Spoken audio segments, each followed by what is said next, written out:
So now I learned something about my need for validation, my need to be acknowledged, my need to be seen. Allah put that need inside us, and no human being can ever fulfill that need.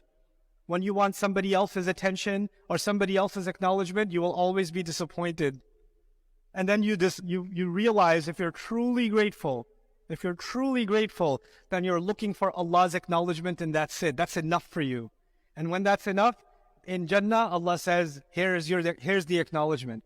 This is the same surah, by the way, that when we do good for others, يُطْعِمُونَ الطَّعَامِ, they feed food to others. Allah says, إِنَّمَا نُطْعِمُكُمْ لِوَجْهِ اللَّهِ لَا نُرِيدُ مِنْكُمْ جَزَاءً وَلَا شُكُورًا. Even when you do good for others, you're not looking for appreciation. You're not looking for thank you. You're not looking to be mentioned by them. You even say that to yourself, and you say it to them. That's not what I want. I just want to be able to face Allah. I just want Allah to see what I did. I want this to be good enough for Allah. That's all.